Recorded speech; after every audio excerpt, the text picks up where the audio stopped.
Operator overloading is not unique in C++. In fact, it was one of the original concepts borrowed from ALGOL for C++. But how C++ does it is fairly unique and extremely powerful. There are two distinct ways to overload operators in C++. One with member functions as part of a class definition, and the other as separate non-member functions. In this movie, we'll discuss operator overloading with member functions in your class definitions. We'll discuss the non-member functions in another movie. Let's make a working copy of rational.cpp, and we'll paste that into our working project and open it up and maximize it here. I'm just going to page through this briefly for those who are typing along at home. So here we have a class that implements a simple rational number. That is a number that has a numerator and a denominator. And we want to be able to operate on these rational numbers. We want to be able to use the four-function arithmetic operators on them. And so we have our member functions defined to do that.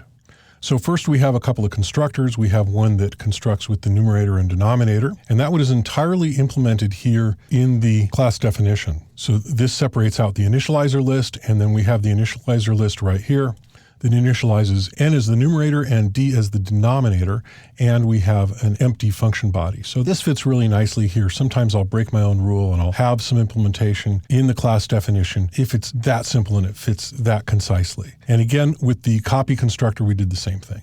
And there's a destructor, and the destructor is defined here, but it's actually implemented down below. And we have a couple of getters for numerator and denominator. Again, since they're so simple, I went ahead and implemented them here. And then we have 5 operator overloads. We have the copy operator, and we have the plus, minus, multiply, and divide operators. So let's take a look at these implementations. Here's the copy operator. The copy operator returns a reference to itself, that is to its own object, and it does that using the this pointer. It also uses this pointer to compare the address of the object that's being passed to it to make sure they're not the same. If they are the same, it does nothing. If not, it prints out the word assignment so that we know that it happened, and it copies over the data members. Our four-function arithmetic operator overloads are incredibly simple. We have on line 29 the plus operator, on line 33 the minus operator, on line 37 the multiply operator, and on line 41 the division operator. These are all defined as being const safe because they don't actually have to modify anything in the object. And they use very simple formulas for doing the multiplication, division, addition, and subtraction of the rational objects. Then on line 45 is the destructor, and it simply prints out that we're calling the destructor so that we know that it happened. On line 50 is something else again, and this is simply a convenience function for making these objects work with the outstream. This makes it possible to do what we're doing on line 71 through 74, which is actually printing out these objects using cout. And in fact, this function beginning on line 50 is an example of an operator overload as a non-member function. So we'll cover the details of how that works in our next movie. For now, let's go ahead and bring this back down to size and compile and run and see how this works. So starting at the top, we're constructing object A, and we're giving it a value simply of 7. And it responds by saying A is 7/1. So let's see how this is working here. You'll notice the first constructor listed here on line 8. It takes 2 arguments, a numerator and a denominator, and you'll notice that these have default values. So this syntax here where it says int numerator equals 0, that gives it a default value. If I don't pass it a numerator, then it'll assign the value 0 and it'll use that instead. And so what I've done here, you'll notice that the denominator default is 1, and I constructed it with simply a 7, and so it presumed the 1 because, a rational number that's equal to the integer 7 would be 7/1. Rational B, I initialize with 5/3, and again, we see that in our results down here. B is 5/3. We use the copy constructor for C, and so that gives it also the value of B. There on line 61, C equals B, so that uses the copy constructor, and it gives C the same value as B, 5/3. And we use the default constructor for D, which makes it 0/1, which is a rational number that's equal to 0. Of course, you can't have a denominator of 0 because that's illegal. Can't divide by 0. On line 65, we then assign a value to D with the assignment operator. And so we get the word assignment here. I'm going to scroll down.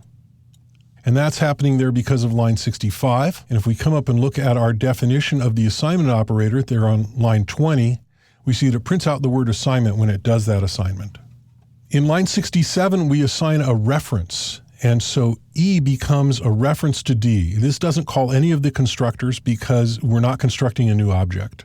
And then on line 68, we try to assign E back to D, but that doesn't work because it's an assignment to self. And so we just get this next line E because nothing happened in those other lines in our object. Now starting on line 71, we start to get these strings. We'll go ahead and scroll down so you can see those. On line 71, we are adding A to B. And so A is 7 over 1 and B is 5 over 3. And the result is 26 over 3. But you'll notice that then there's a destructor for the object that has 26 over 3. Why is this happening? Well, what actually happens in this line here, A plus B? Let's go take a look at our plus operator. And we see that our plus operator constructs a temporary rational object. This here is the class rational, and inside of these parentheses is the initialization of a temporary object. And so we have a numerator here, and we have a denominator here. And we return that temporary object, and once it's used, it gets destroyed because we're not really assigning it to anything that's going to keep it. So at the end of this expression, we take that value and we pass it on to cout, and when cout is all done, that object gets destroyed. And so this is the cout line, and there's the destructor. So the same thing happens for each of these. Here's the subtraction. This is multiplication, and so that's line 72 and 73. And then here's the division on line 74, and there's that object getting destroyed. And then we're at the end of our main, and so all four of these objects, A, B, C, and D, get destroyed in reverse order. And you'll notice that E doesn't need to be destroyed because E is simply a reference, so it doesn't create any new object. Let's take another quick look at the assignment operator. The assignment operator is a bit of a special case because you need to be able to chain assignments. In other words, you need to be able to say A equals B equals C equals D. It actually needs to return a reference to itself. So that's what the return what's pointed at by this statement does. And then the type itself of the operator function is the rational reference. Also notice the test for assignment to self. This is very common, and you should do this every time you create an assignment operator. Also, you'll notice that our four-function arithmetic operators do not return references. They return actual objects. That is necessary because the results of the expression should not return a reference because you wouldn't want to be able to modify the results of an expression. So it actually returns an object, and in many cases that object gets immediately destroyed after it's used. Operator overloading is a fundamental part of C++. It's as easy to do as defining a class method. We'll look at some reasons to use non-member functions for operator overloading in our next movie. Now let's delete our working file and run clean to get set up for the next lesson.